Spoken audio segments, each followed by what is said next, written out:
Really love yourself? I think so. Love yourself, really? I think Well, so. if you're like me, I'm pretty happy with myself. I'm happy enough with myself. Our next guest says we need to dig deeper to find the real answer. She's the author of this book, Choosing Me Before We. Welcome back, Christine Arylo. Good to see you again. Welcome back. It's so good to be back. Okay. What does that mean? Do you love yourself? That seems so vague. Well, I asked myself that question too. I'm like, what does that mean? And 8 years ago, I was asking myself that question. I've been on this journey to figure out what's the difference between self-esteem and self-love. Because most of us have no idea. So there's all these high achievers out there, you know, having lots of success, but when it comes down to it, do you really love yourself? And what I found is that self-esteem is all about believing you can do anything, right? Like, I know I can do it, I can be successful, I can get into great college, I can get a great job.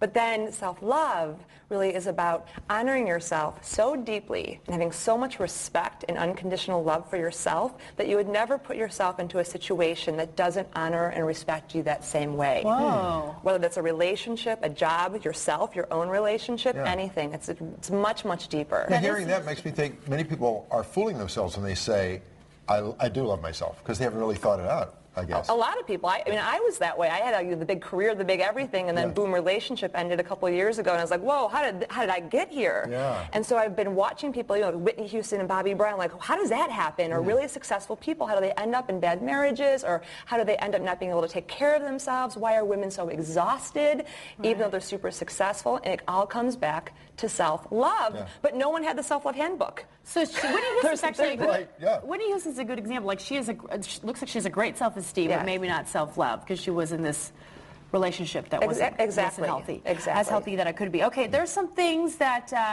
we say to ourselves, and this can help gauge if we really love ourselves or not. So what we say, I don't have any abusive or toxic relationships. Exactly. It's number one kind of madly in love with me factor, I call them. So what does self-love mean? No abusive or toxic relationships, which means you have to go through your relationships and ask, are these relationships healthy? Do they fill me up? Do they make me happy? Or are they draining me? And you know, and I think a lot of people don't think a relationship is abusive unless it's physically abusive. Right. Yeah. 1 in 3 women will be in an abusive relationship before she's 20 years old. Like physically, emotionally, verbally. Oh, and those are just as damaging. Just as damaging. And friendships too. I have a lot of clients who are in really toxic friendships, but because they don't feel like they can let go of it and they don't love themselves enough to say, I'm not going to stand for this. Because you want to be liked, you want to be loved. It's hard to defriend somebody. Oh yeah, we're totally afraid of not being loved, but we have to love ourselves first. I think that's true. You say, people often say, I love myself as well as everyone else. Or you take care of myself, take care of myself as well as everyone else, right? Well, especially for women. I know you're talking about men, Spencer, but women struggle with this a lot. I have to take care of you, and you, and then me, and like, oh my God, I'm exhausted. Right. Yeah. And if you're really loving yourself, you will be able to take care of yourself as well as everyone else without exhausting yourself. 80% of women, so it's 4 out of 5, so Janelle, it means one of you or I, our adrenal glands are so exhausted that we are headed for severe adrenal fatigue.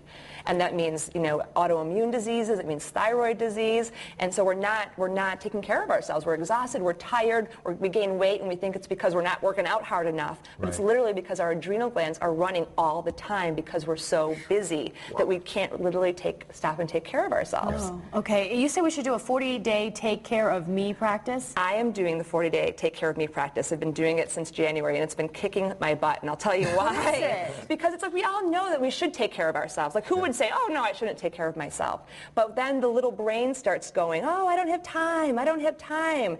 And so taking care of yourself is really a mindset that you either have or you don't. And the 40-day self-love practice, because yogis, metaphysicians, and brain scientists all agree, if you could do anything for 40 days, you can change your habits and change your brain patterns. Okay. So every day I get up in the morning and I ask myself, okay, Christine, what is it that you need to do to take care of you today? First question. And then you stop and you listen, and whatever it says, you have to do that thing. For 40 days straight? Well, each day you ask the question. Right, I know, for 40 days So one day I woke up and it said, don't start work until noon. And I said, don't start work until noon? I have a lot to do. I don't have time for this, right? I don't have time. But I listened and actually sat in the sun for like a half hour and took my time and had breakfast, and everything I needed to get done got done. So it's literally like retraining your pattern to believe that if you're not doing everything, you'll still get things like taken that. You care start to of. feel differently just that one day. Just that one day. Yeah. And so you trust it more, and you get more and more and more better at taking care So of yourself. I'll tell my boss, I am not coming to work noon tomorrow. That's what my body's telling me. That's what our guest told me But to that do. means I have to take care of the show until she gets here. Okay, people also say I believe that I am enough right now. Yeah. There was just a study that was done in San Francisco with young girls, and 71% of girls in San Francisco said that they don't feel like they're enough or they don't measure up. And whether that's with friends or money or their body, and that number doesn't change as we get older. So there's all these high achievers out there. We beat ourselves up all the time. If you could see the black and blue marks on my body for as hard as I am, you'd call the authorities on me. Wow. Yeah, So yeah. you should do a comparison diet, you say? Oh, this is the best. So I've done this one 5 times because this habit dies hard. And so instead of counting calories, you count and listen to your words and your thoughts. Like the bad ones? The bad ones. So every time you my say something gosh. bad about yourself, you compare yourself to somebody else, to who you think you should be, you stop, you put your hand on your heart, and you say something really nice about yourself. Oh, wow. So you literally, again, start creating a new habit inside of yourself. Okay, and then this. you should listen to your body a lot. You say, right, tune into what your body's Tune into saying. what we're all about, like, I gotta get my body in shape and it needs to be fit, and eating disorders are on the rise. 4 out of 5 fourth graders have dieted. Can you even imagine? That's Yeah, sad. that's Yeah. really sad. And us adult women, we're out there trying to fit into this image, but instead of trying to fit into an image or a diet, this is another practice you can do. Every day wake up and ask my body, what do you need to do today?